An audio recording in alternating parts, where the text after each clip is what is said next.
Fin du chapitre 20, Angèle l'Indien blanc de François Place.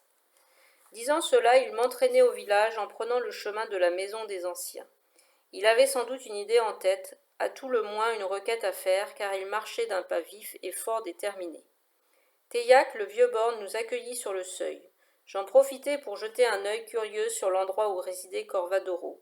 Une simple pièce, sans fenêtre, guère plus grande qu'une cellule, avec un matelas de fougères, une lampe à huile et le petit matériel à écrire et dessiner dont il ne se séparait jamais. J'en conçus, pour lui, une forme de reconnaissance, car il ne se plaignait pas de sa condition plutôt misérable, alors qu'il était de toute évidence plus habitué au confort des palais. Mais il fallait lui reconnaître cette qualité. Dès qu'il avait endossé son habit, Corvadoro ne se départait pas de son humeur égale et enjouée. Rien ne pouvait le contrarier. Enfin jusqu'aux derniers événements, qui venaient d'ébranler un peu son flegme habituel. D'ailleurs, comme pour me donner raison, je vis Luck plonger du haut du ciel et amorcer un atterrissage de toute beauté sur mon épaule qui me fit vaciller. Au passage, il envoya bouler du bout de son aile le chapeau du savant. Corvadoro en lâcha un hoquet de stupéfaction. Il se figea un bon moment dans la même attitude, la bouche et les yeux arrondis, scandalisé devant le culot de l'animal. Alors oui, on peut dire qu'il commençait à être sérieusement perturbé par les événements. Théiac attendit patiemment que Corvadoro se soit recoiffé à petits coups rageurs avant de lui parler dans son étrange langue à 2 étages. Corvadoro, tout en essayant de débrouiller les chevaux des phrases que lui débitait le vieux borgne, surveillait du coin de l'œil les brusques mouvements de tête de Luck qui tentait de piquer du bec dans son tricorne. Je n'avais encore jamais vu le savant aussi énervé. Il s'en cramponnait des 2 mains à son précieux couvre-chef, et Corvadoro prit la parole à son tour, sachant que j'avais toutes les chances de prendre le départ avec les plumes grises.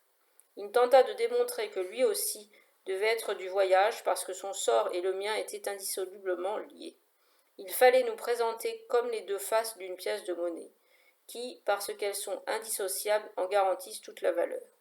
Mais si Corvadoro parvenait à comprendre plus ou moins la langue de Théiac, ce dont j'étais incapable, il était en revanche beaucoup moins à l'aise pour s'exprimer, et sa voix se perdait sous les cris assourdissants de Luck. De mon côté, je ne pouvais guère lui venir en aide. J'avais assez à faire pour maîtriser les balancements de l'albatros qui me martyrisaient l'épaule à force de plongeons répétés de la tête et du cou pour attraper le chapeau.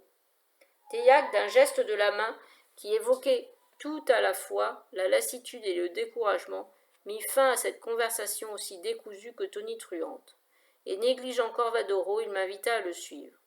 Clignant des yeux pour m'accommoder à la pénombre, j'entrai sous la haute voûte où se tenaient les anciens. L'atmosphère y était toujours aussi intimidante, et je n'avais pas l'impression de correspondre tout à fait à la sonalité du lieu, clopinant de mon mieux à l'aide d'un pauvre bout de harpon rompu, ployant sous le poids d'un volatile passablement agité, et l'oreille encore abasourdie par ses prises de bec vindicatives. Théiac, en se retirant, actionna une clenche faisant tomber un lourd panneau qui nous plongea dans le noir complet. Ce qui vint ensuite, je n'ai pas le droit de le dire, et cela s'est perdu dans le conciliabule chantonnant de la voix des anciens, dans la fantasmagorie de leurs rêves éveillés. Le temps que j'y ai passé ne se mesure pas au sablier. Chaque battement de cœur pourrait y durer toute une année. Des univers entiers y passent, dans le trou d'une aiguille, et ce que l'on y voit ne tient pas dans le temps ordinaire d'une vie humaine, car entre les déchirures laissées par la brume de grands animaux marins y nagent, parmi les astres et les planètes, perdus dans des immensités célestes, embrassées d'incendies aux reflets d'émeraude. Le soleil se couchait quand je suis ressorti. J'étais debout sur mes 2 jambes et revêtu d'un poncho blanc, frémissant, entièrement tissé de fin duvet d'oiseau. Luck se cramponnait toujours à mon épaule. Fin du chapitre 20. Angèle l'Indien blanc de François Place. Et n'hésitez pas à vous abonner. Merci.